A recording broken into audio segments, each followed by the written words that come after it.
Amici dello Scrigno del Calcio, buongiorno, bentornati alla rubrica La partita della settimana. Questa settimana abbiamo fatto una doppietta con il fatto che c'era il turno infrasettimanale di campionato. Abbiamo fatto peraltro una doppietta a San Siro, abbiamo parlato di Inter-Fiorentina mercoledì.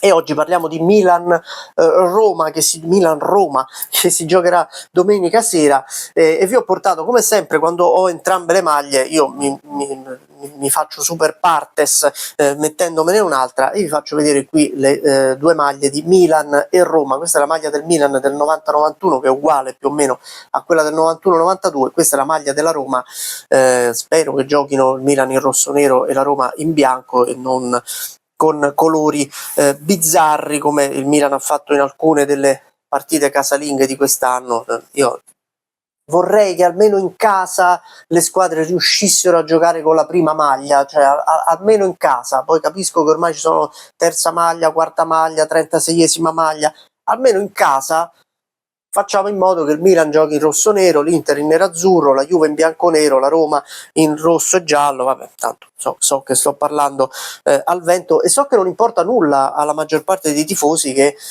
dicono basta che la squadra vinca, può giocare come vi pare. In realtà non è proprio così. La tradizione è qualcosa che va comunque mantenuta, che va comunque tramandata. Detto questo, parliamo di Milan-Roma del 3 novembre 1991, quindi ci siamo davvero anche come periodo. Come vi ho detto spesso, quest'anno vorrei cercare di abbinare anche la partita al periodo in cui si gioca. È il primo Milan di Capello contro la Roma, contro l'ultima Roma di Ottavio Bianchi. Milan che dominerà quel campionato, sarà il primo dei 3 scudetti consecutivi del Milan di Capello.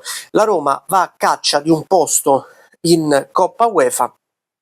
C'è anche Arrigo Sacchi al primo anno da commissario tecnico della nazionale, dopo aver lasciato il Milan, e devo dire che quel giorno lì, proprio col fatto che Capello era un allenatore definito molto pragmatico, molto pratico, mentre Sacchi era l'artefice della filosofia del calcio offensivo, si diceva chissà se Sacchi si divertirà. E bisogna dire che il Milan quel giorno fece divertire i tifosi allo stadio, e fece divertire anche Arrigo Sacchi, che vide davvero un gran bel Milan molto offensivo. La partita finisce 4-1 per la squadra di Capello. Segna Van Basten, che sarà il capocannoniere del campionato, al 30esimo, raddoppia Massaro al 36esimo, poi nella ripresa Rijkaard fissa il risultato sul 3-0 al 57esimo, 2 minuti dopo segna Carnevale per la Roma, e nel finale segna Costa Curta al 78esimo, una botta da fuori area al volo di sinistro. E pensate che rimarrà l'unico gol di Costa Curta,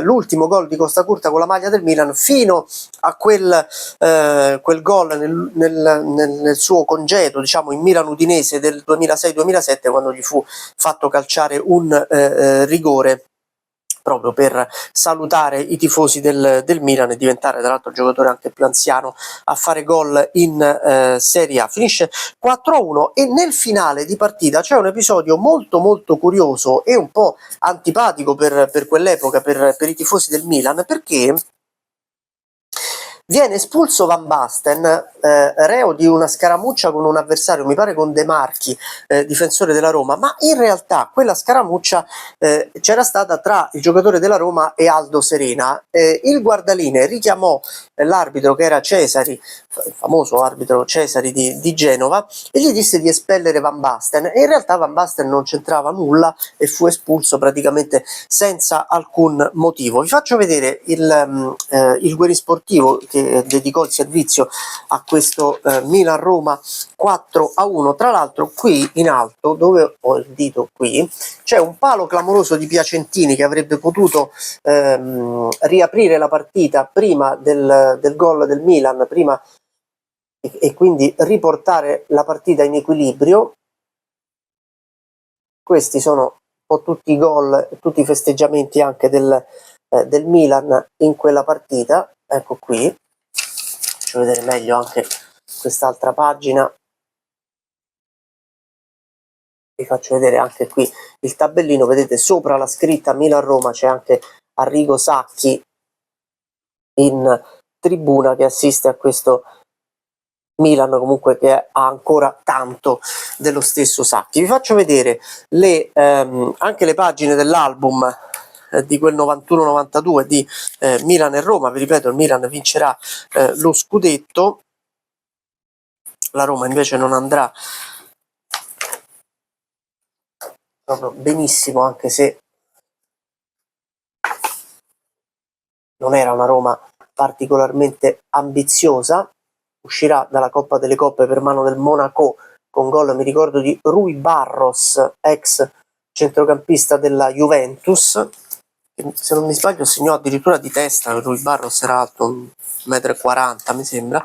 Ecco la Roma anche con la coccarda della Coppa Italia sulle maglie. Questa è la Roma 91-92 allenata da Ottavio Bianchi, che poi in estate lascerà il posto a Vujadin Boskov, che non avrà però grande fortuna in giallorosso. Questo è lo scrigno del calcio, questa è la rubrica La partita della settimana. Metto a posto tutte queste cartuccelle, come diceva la mia professoressa di storia e filosofia alle superiori, e vi do appuntamento alla prossima settimana con la partita della settimana. Analizzeremo una partita del prossimo turno, ricordandone, rievocandone una del passato, e vi aspetto ovviamente domani con altri approfondimenti. Tanto tutti i giorni alle 13 esce un video. Iscrivetevi al canale. Ciao!